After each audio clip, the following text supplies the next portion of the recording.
Hello everyone, welcome to our music and arts review.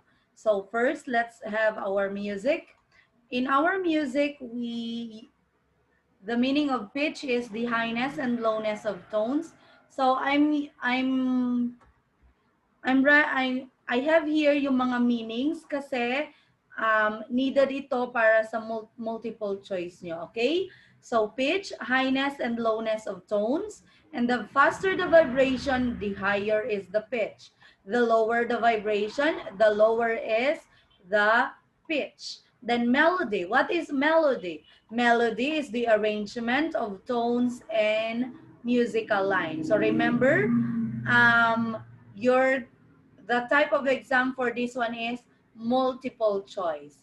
And melody contour is the overall direction or movement of tones.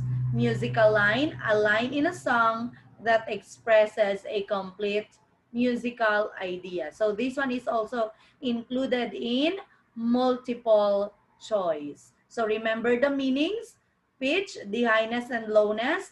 The faster vibration, higher is the pitch. The slower, lower the pitch. And then melody is the arrangement. Melodic contour, overall direction. And musical line, a line in a song. So meron tayong mga clue. Melodic contour is overall direction. Musical line is a line in a song. Okay po? Next, so similar or dissimilar. Our song here is Mary had a little lamb, little lamb, little lamb. Mary had a little lamb, its fleece as white as snow. So musical lines in A and C are similar. They are the same. While the musical lines in A and B are dissimilar. Okay po, next is beginning.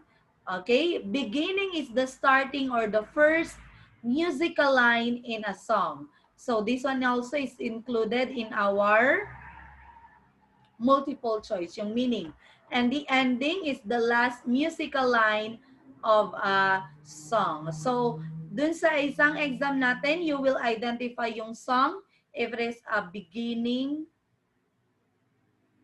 o you will not identify it, but you're gonna match it, okay? For example, itong song na Jack and Jill went up the hill. What is the ending of Jack and Jill?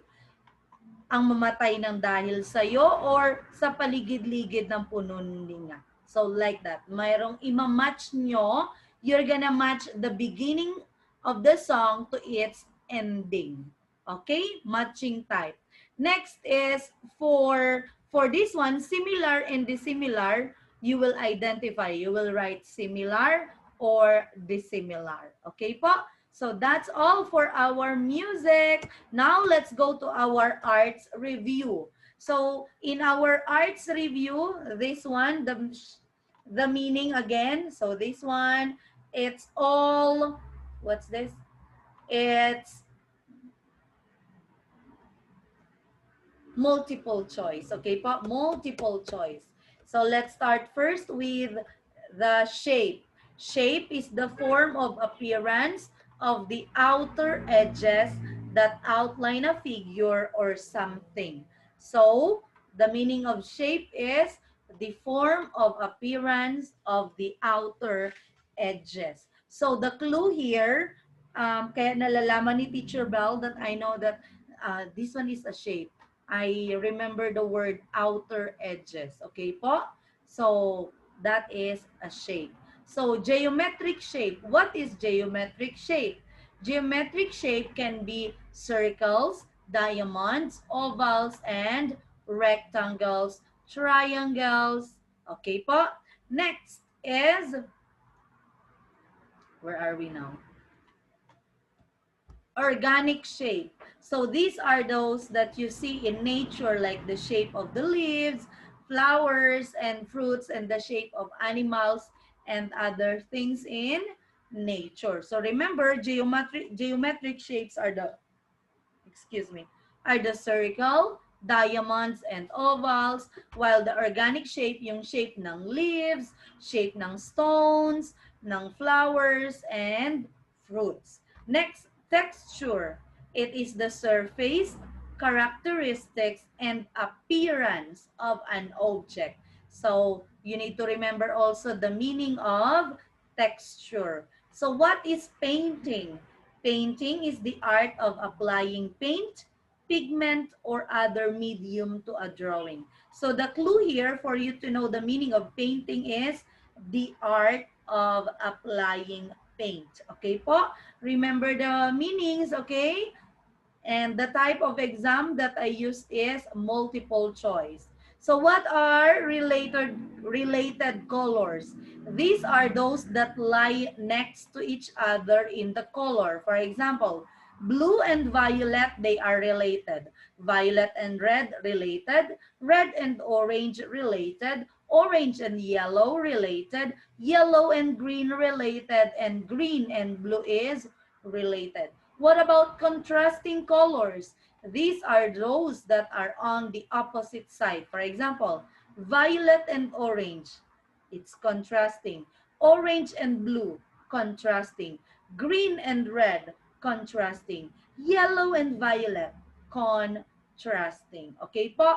So, I have there two colors. For example, yellow and orange. You will identify if it is related or contrasting. Ganun yung exam ni Teacher Bell dito sa related and contrasting. Blue and orange, are they related or contrasting? Okay? So next, let's go to the rhythm. Rhythm is the regular repetition of elements of art to produce the look and the feel of movement. Remember the meaning. Again, it's in the multiple choice. Regular. Irregular rhythms occurs when the intervals between the elements themselves are similar in size or length. Remember the meaning again because it's in our, what's this?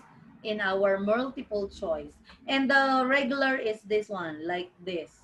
Okay? Sequential.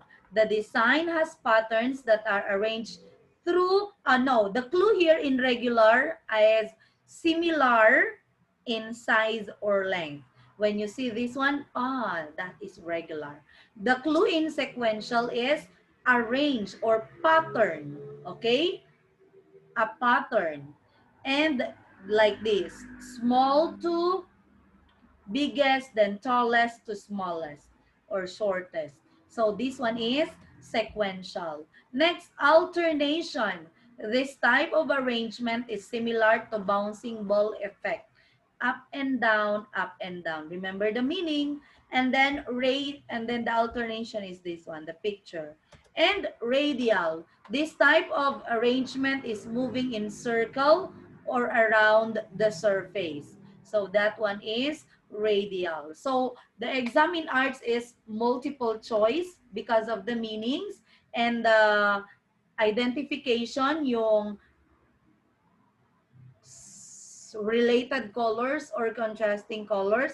And the other one is you will identify the picture if it is regular, radial, sequential, and alternation. So merong 10 pictures si Teacher Bell, and then you're gonna identify if it is regular, sequential, alternation, or radial. So that is our review, and that is those are the types of exam in music and arts. Okay? See you tomorrow for our quizzes review in our Zoom class. Thank you, everyone. Bye!